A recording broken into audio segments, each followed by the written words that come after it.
Hi friends, I am Abhishek. Welcome to my YouTube channel the ocean of Shiksha. तो अभी जो हमारा वीडियो डिस्कशन चल रहा है वो चल रहा है चैप्टर 7 एम लक्ष्मीकांत का 6th एडिशन का। तो इससे ऑलरेडी हमने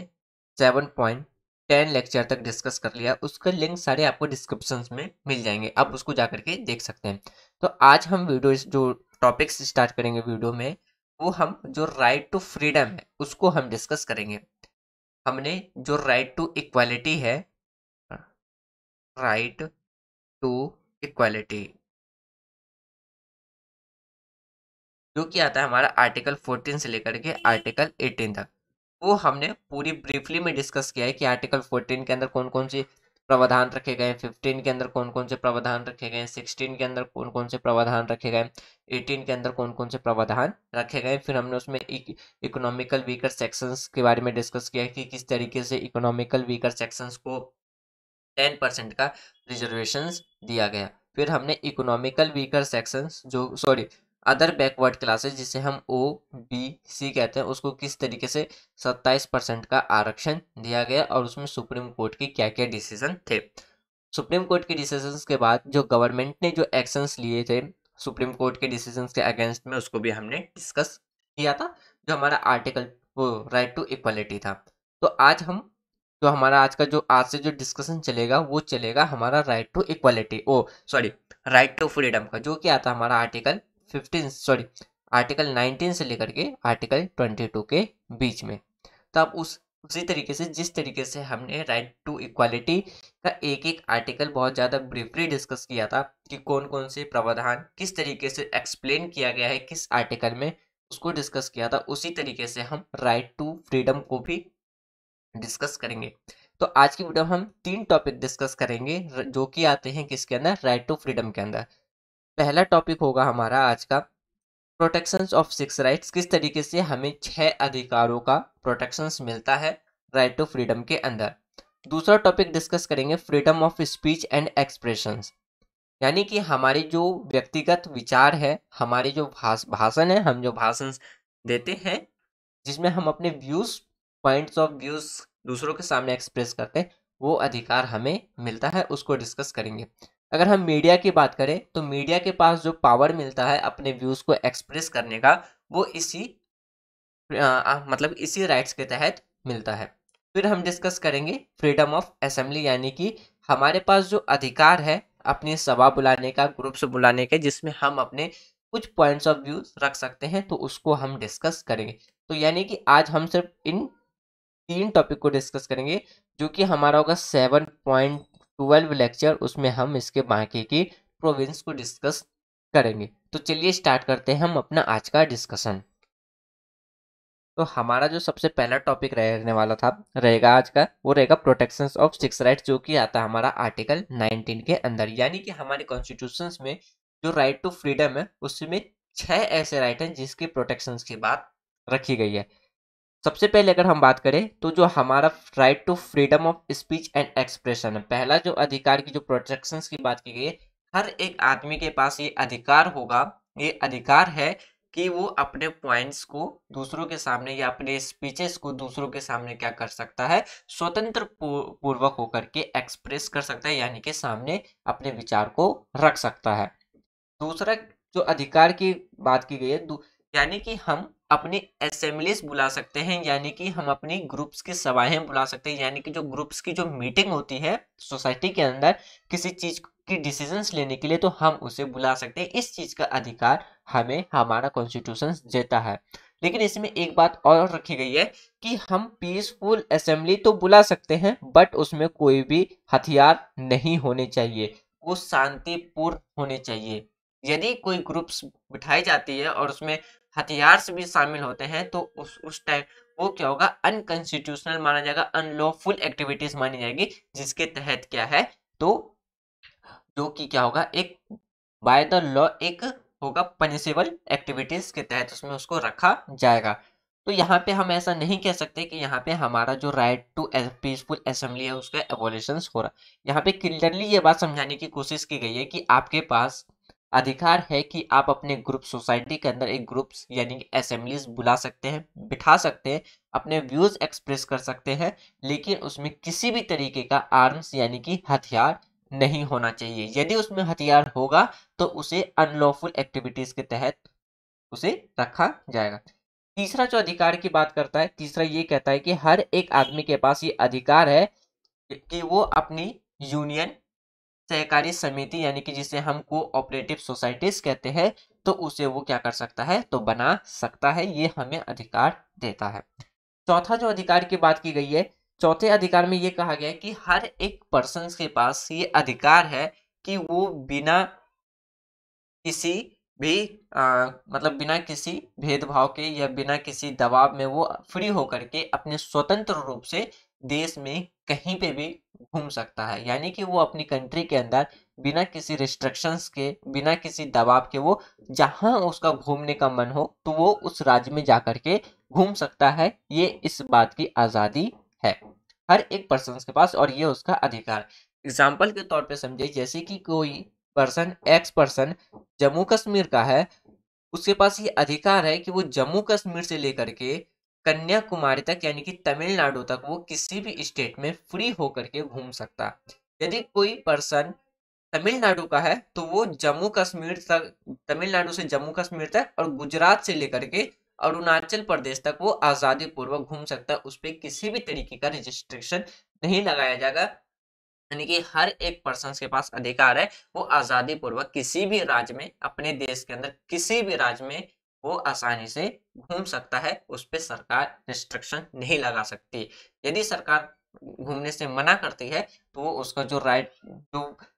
मूव है यानी कि जो अधिकार है कि वो स्वतंत्र होकर के कहीं भी घूम सकता है, तो उसका ओबलिशंस माना जाएगा। लेकिन इस कंडीशंस में, जैसे कि अभी हमने कुछ साल पहले की बात करें कि जो कि जब हमारा 2019 में से लेके 2021 तक जो कोविड का ड्यूरेशन रहा था, तो उस टाइम पे सरकार ने हर एक पर्सन को एक राज्य से जाने के लिए दूसरे राज्य में मना कर दिया था, क्योंकि वो एक डिजीज यानी कि वो एक महामारी का ड्यूरेशन था, जिसकी वजह से सरकार ने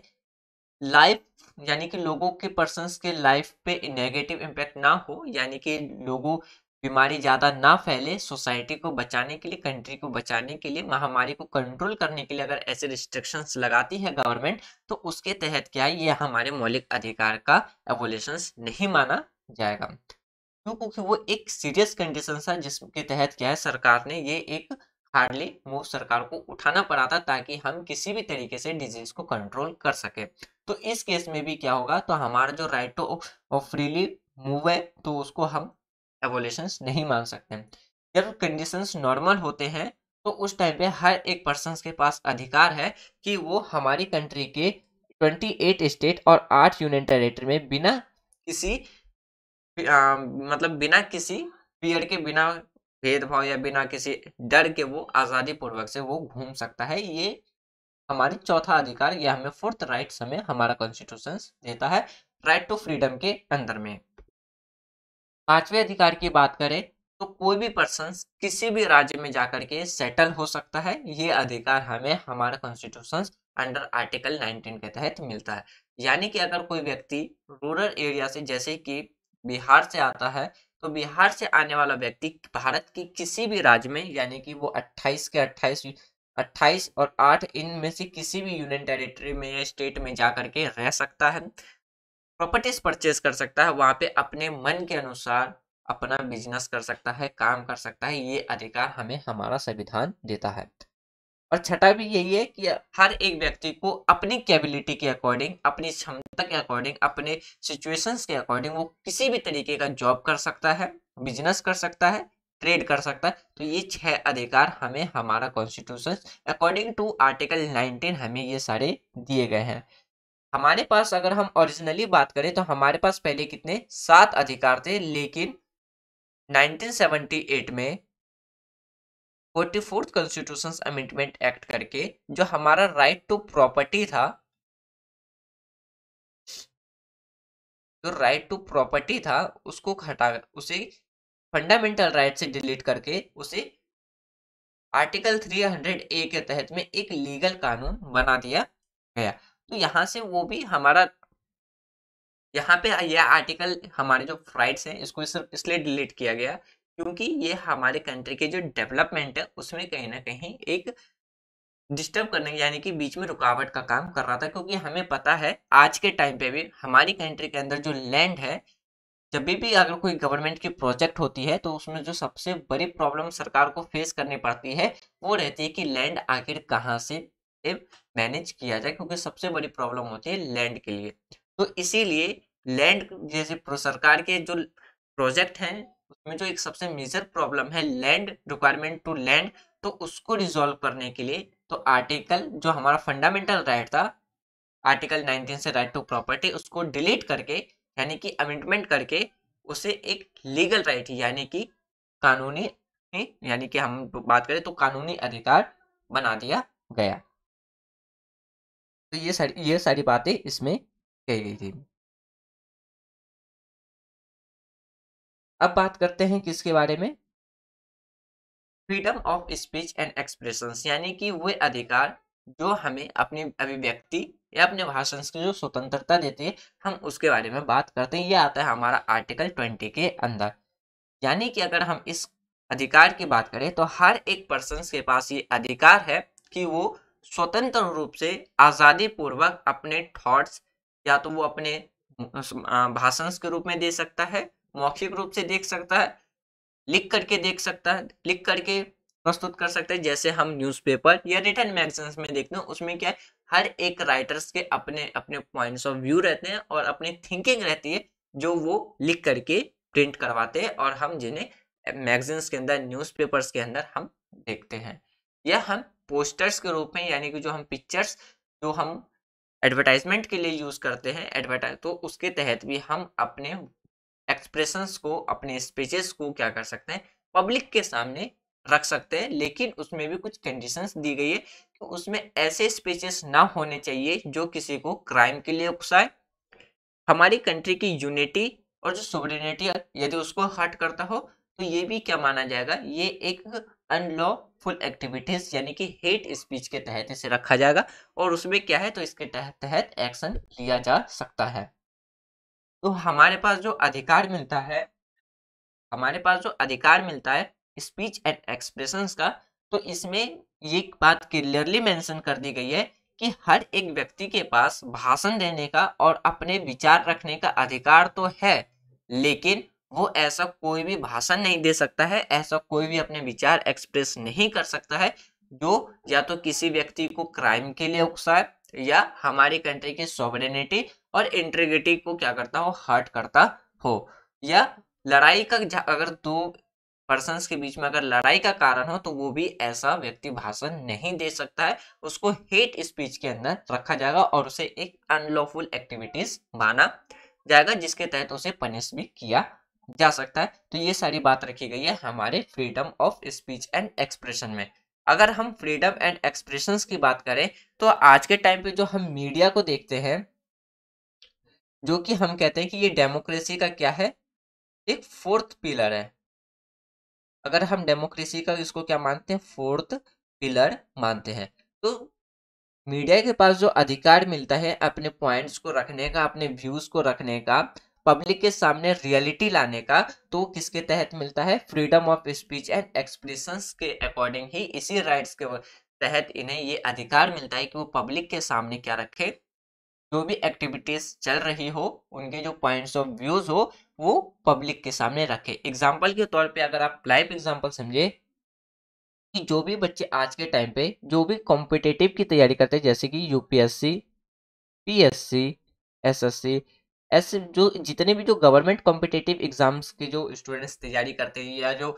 बहुत से लोग आज के टाइम पे मंथली न्यूज पे वो मंथली मैगजीन्स हो गए, न्यूज़पेपर्स हो गए, ये सब डेली पढ़े जाते हैं और उसमें एक आर्टिकल सब छप के आता है। तो आर्टिकल के अंदर जो भी वर्ड्स लिखे रहते हैं वो क्या रहते हैं, राइटर के पॉइंट्स ऑफ व्यू रहते हैं, वो बताते हैं कि सरकार कहाँ फेलियर है, सरकार कहाँ काम कर रही है, वो गवर्नमेंट की क्रिटिसाइज करते हैं, अपने पॉइंट्स ऑफ व्यू रखते हैं, हर एक अलग अलग टॉपिक पर वो अपने व्यूज रखते हैं। तो ये अधिकार उन्हें कहाँ से मिलता है, तो ये मिलता है आर्टिकल 20 के अंदर, जो कि हमारा है freedom of speech and expression. तो इसके तहत एक बात और रखी कही गई है कि आपके आपके पास जो अधिकार है freedom of speech and expression, तो उसमें क्या है कि आप हेट स्पीच तो फैला ही नहीं सकते, यानी कि आपके पास ऐसा कोई अधिकार नहीं है कि आप हेट स्पीच दे, लोगों को क्राइम के लिए उकसाएं, पीस हार्ट हो रहा हो, या हमारी कंट्री की सॉवरेनिटी और इंट्रोगेट मतलब सॉवरेनिटी को अगर हर्ट होता है तो उसे हम किसके तहत रखेंगे, हेट स्पीच के अंदर रखा जाएगा। तो ये सारी बात रखी गई। और अगर हम इसमें बात करें तो जैसे कि देखिए, freedom of press, freedom of commercial advertisement, यानी कि अगर हम मार्केट के साइड जाते हैं, मार्केट की ओर, या जब हम एक जगह से दूसरी जगह ट्रेवल करते हैं, वहाँ पे हमें बड़े बड़े पोस्टर्स में एडवर्टाइजमेंट्स देखने को मिलते हैं, यानी कि वो एडवर्टाइजमेंट्स किसके तहत की जा रही है, हमारे पास जो अधिकार है right to freedom express and speech के, तो उसके तहत क्या है, वो अपनी एडवर्टाइजमेंट यानी कि जो कॉमर्शियल एडवर्टाइजमेंट, जैसे कोई न्यू मूवीज रिलीज होती है, किसी वस्तु यानी कि किसी चीज का एडवर्टाइजमेंट हो गया, कार, जैसे कार, बाइक, या कोई भी गुड्स जो कंज्यूम वस्तुएं होती है जो कंज्यूम की जाती है, उसका एडवर्टाइजमेंट हो गया, तो ये सारी एडवर्टाइजमेंट इसी के तहत की जा सकती है। फिर जैसे कि अगर हम बात करें टेलीफोन पर जो बातचीत की जो ट्रैपिंग है, उसके खिलाफ हमें हमारे पास ये अधिकार मिलता है। हमारे पास जो हम जो गवर्नमेंट का जो क्रिटिसाइज करते हैं वो इसी के तहत करते हैं। हमारे पास अधिकार है कि हम अपनी करंट गवर्नमेंट को, पास्ट गवर्नमेंट को किस पॉइंट्स ऑफ व्यू से देखते हैं, और हम अपने विचार को अपनी सोसाइटी के अंदर, अपने फ्रेंड्स के अंदर, अपने ग्रुप्स में इजीली और फ्रीली होकर के रख सकते हैं। ये सारे अधिकार से हमें ऑलरेडी ये गए हैं। अब बात जैसे कि फ्रीडम ऑफ साइलेंस हो गया, right against impose of free censorship, censorship on a newspaper, यानी कि किसी समाचार पत्र पर पूर्ण सेंसरशिप लगाने का विरोध, या ये जो अधिकार हमें दिया गया है, इसके तहत क्या है कि सरकार किसी भी न्यूज़पेपर पे क्या हो तो सेंसरशिप नहीं लगा सकती है। क्यों? क्योंकि यदि सरकार किसी भी न्यूज़पेपर पर सेंसरशिप लगाती है तो वो हमारे फंडामेंटल राइट जो कि है हमारा स्पीच एंड एक्सप्रेशन, तो उसका एवोल्यूशन माना जाएगा। राइट ऑफ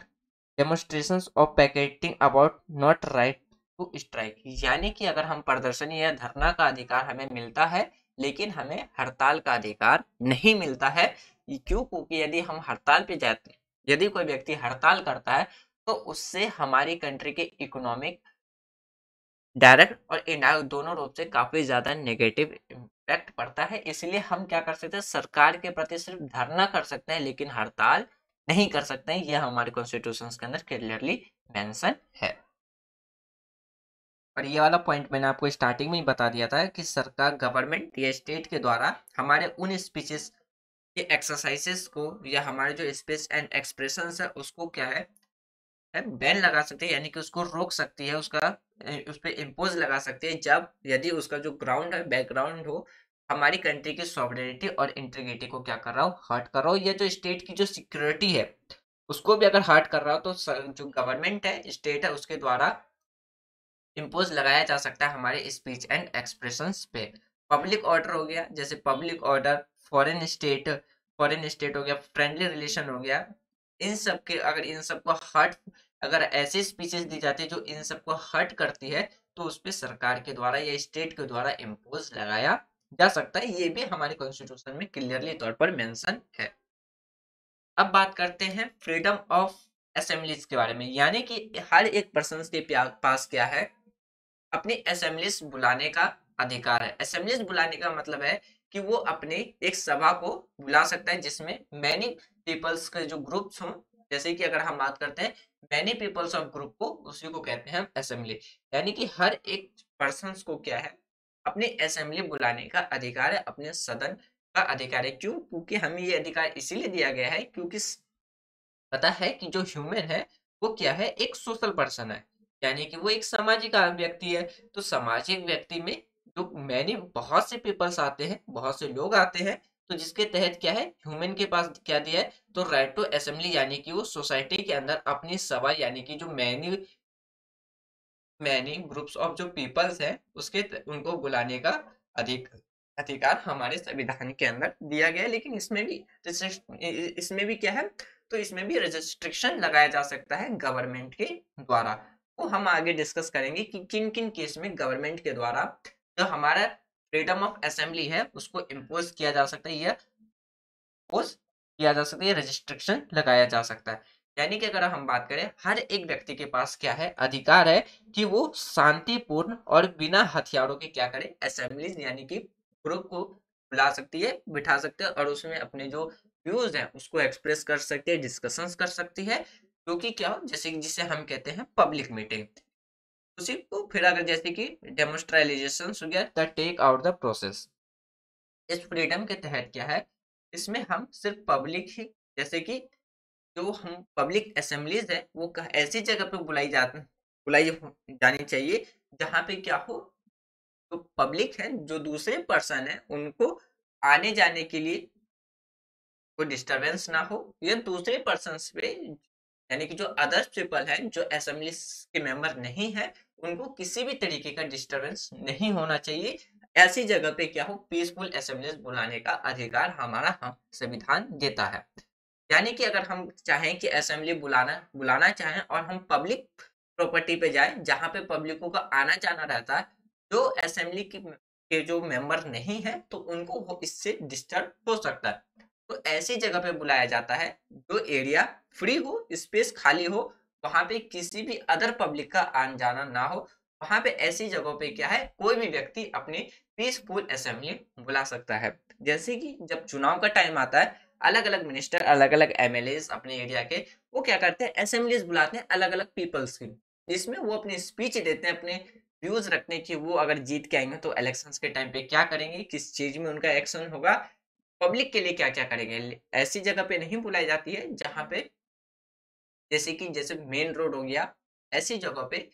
नहीं बुलाई जाती, जैसे मेन रोड हो गया, हॉस्पिटल के पास हो गया, स्कूल्स के पास, ऐसी जगह पे असेंबली नहीं बुलाई जाती है। हमेशा असेंबली जो फ्री एरिया हो, जैसे कि गार्डन,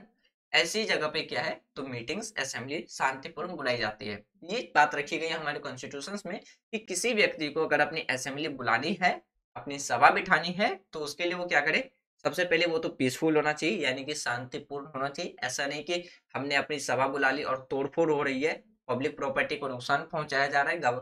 जैसे कि बसेस को नुकसान पहुंचाया जा रहा है, गार्डन्स को नुकसान पहुंचाया जा रहा है, रोड्स को नुकसान, तो ऐसी असेंबलीज को उसी टाइम गवर्नमेंट इम्पोज लगा सकती है। असेंबली बुलाने का जो अधिकार मिलता है उसमें क्लियरली हमारे कॉन्स्टिट्यूशन में कहा गया है कि पब्लिक के द्वारा जो असेंबली बुलाई जाए वो तो पीसफुल होनी चाहिए, यानी कि शांतिपूर्ण होनी चाहिए। पब्लिक जगह पे जो कि फ्री है, किसी अदर पर्सन को उससे कोई डिस्टर्ब नहीं है, तो ऐसी जगह पे वो मीटिंग होनी चाहिए और उसमें बिना हथियार के होनी चाहिए, यानी कि वो असेंबली बिना हथियार के होनी चाहिए। ये बात रखी गई है हमारे राइट टू असेंबली यानी कि फ्रीडम ऑफ असेंबली में। और क्या रखी गई कि the state can impose responsible restrictions of the exercise of right to assembly to ground, यानी कि जो राज्य सरकार, या हम बात करते हैं राज्य के बारे में, वो दो ग्राउंड पे यानी कि दो आधारों पर क्या है, हमारा जो राइट ऑफ असेंबली है, फ्रीडम ऑफ असेंबली, तो उसको वो क्या कर सकता है, इम्पोज कर सकता है और रिस्ट्रिक्शंस लगा सकता है। जैसे कि यदि अगर हम मीटिंग बुलाएं और उसमें हम हर्ट स्पीच मतलब हेट स्पीच ज्यादा दे रहे हैं, जिसमें हमारी कंट्री की सोवरेनिटी और इंटीग्रिटी को क्या हो रहा, हर्ट हो रहा, और दूसरा जो पब्लिक ऑर्डर है उसको मेंटेन करने में डिफिकल्टी आ रही हो, तो इस कंडीशंस में क्या है, स्टेट इम्पोज लगा सकता है। और अगर यदि पब्लिक ट्रैफिक मेंटेनेंस नहीं हो पा रही है, तो इसमें भी किसको इंक्लूड किया गया है, पब्लिक जो ट्रैफिक है उसको भी इसमें इंक्लूड करके रखा गया है। पब्लिक ट्रैफिक मेंटेनेंस का मतलब है कि यदि जो यातायात के जो व्यक्ति हैं, जैसे ऑफिशियल पर्सन जो ऑफिस जाते जा रहे हो, आ रहे हो, या अगर हम बात करें मेन रोड पे, यदि पब्लिक को आने जाने में प्रॉब्लम्स आ रही हो, तो इस कंडीशंस में क्या है, स्टेट इम्पोज लगा सकता है किस पे, फ्रीडम ऑफ असेंबली पे। अगर हमारी जो असेंबली है वो सामने वाले किसी मेंबर्स को, जो कि असेंबली का पार्ट नहीं है, मेंबर नहीं है, यदि उसको कोई प्रॉब्लम्स हो रही है, ज्यादा हमारे समाज के मतलब जैसे कि ट्रैफिक जैसी कंडीशंस निकल के आती, तो इस कंडीशंस में क्या है,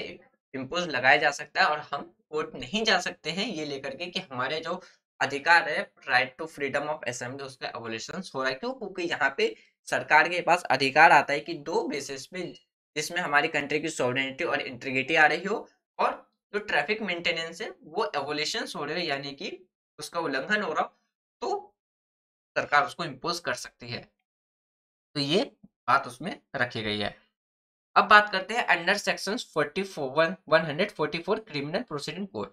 जो कि 1973 का। इसके तहत क्या है, सरकार के पास, सरकार जो हमारे एरिया का जो मजिस्ट्रेट होते हैं, जो डिस्ट्रिक्ट लेवल पे जो मजिस्ट्रेट होते हैं, उनके पास ये अधिकार आता है कि जो क्रिमिनल प्रोसीड्यूर कोड जो है सेक्शन 144, इसके तहत क्या है, वो इस जो फ्रीडम ऑफ असेंबली है उसको पे इम्पोज या रिस्ट्रिक्शंस लगा सकता है। जैसे कि हमने अभी एग्जांपल समझा था, जो 2019 से लेकर के जो 2021 तक जो कोविड का ड्यूरेशन था, उसमें क्या है, आर्टिकल 100 आईपीसी सेक्शन 144 इम्पोज किया गया था। क्यों? क्योंकि इसमें ये बात रखी गई है कि कोई भी व्यक्ति जब किसी एरिया पे सेक्शन 144 इम्प्लीमेंट होता है, तो वहां पे क्या है, व्यक्तियों को तीन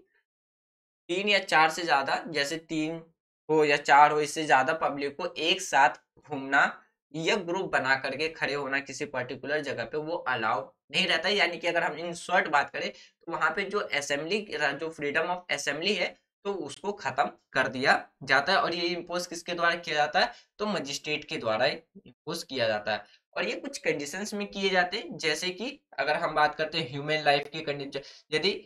ह्यूमन लाइफ पे कोई डेंजर आ रहा हो, जैसे कि हम बात करते हैं किस पे, डिजास्टर आ जाए, भूकंप आ जाए, या फिर बात करें कि हेल्थ और सेफ्टी की बात हो, हेल्थ जैसे कि हमने कोविड का ड्यूरेशन में हमें अच्छे से पता है कि सेक्शन 144 किस तरीके से इम्पोज किया गया था और काफी ज्यादा स्ट्रिक्टली इम्पोज किया गया था। तो इन सब कंडीशंस में क्या है, हमारा जो अधिकार है असेंबली बनाने का, वो पूरी तरीके से खत्म हो जाता है। अगर हम अंडर सेक्शन 144 की बात करें आईपीसी के तहत, तो इसमें 5 ऐसे अधिकार है, 5 ऐसे प्रावधान रखे गए हैं, जिसके वजह से हमारा जो फ्रीडम ऑफ असेंबली है, वो क्या होता है, खारिज हो जाता है। और उसके बाद अगर कोई पर्सन अपनी असेंबली बुलाता है 5 मेंबर से ज्यादा, तो उसे अनलॉफुल ऑब्जेक्ट के अंदर रखा जाएगा। जैसे कि पहली बात की गई है किसमें, किसी कानून या कानूनी प्रक्रिया का निष्पादन का विरोध करने के लिए, यानी कि अगर हम बात करें जो लॉ और लीगल है, उसको उस प्रोसेस को क्या करने के लिए, एग्जीक्यूशंस करने के लिए, यदि कोई व्यक्ति ग्रुप बनाता है, असेंबली बुलाता है, तो उसे किसके अंदर रखा जाएगा, तो अनलॉफुल एक्टिविटी के अंदर रखा जाएगा। दूसरा, किसी व्यक्ति की संपत्ति पर क्या हो, जब जबरन कब्जा कर लिया गया हो, या कोई शरारत या आपराधिक अत्याचार करने के लिए, यानी कि कोई, मतलब जैसे कि अगर हम दंगाई की बात करते हैं, जो दंगे फसाद होते हैं, यदि वो किसी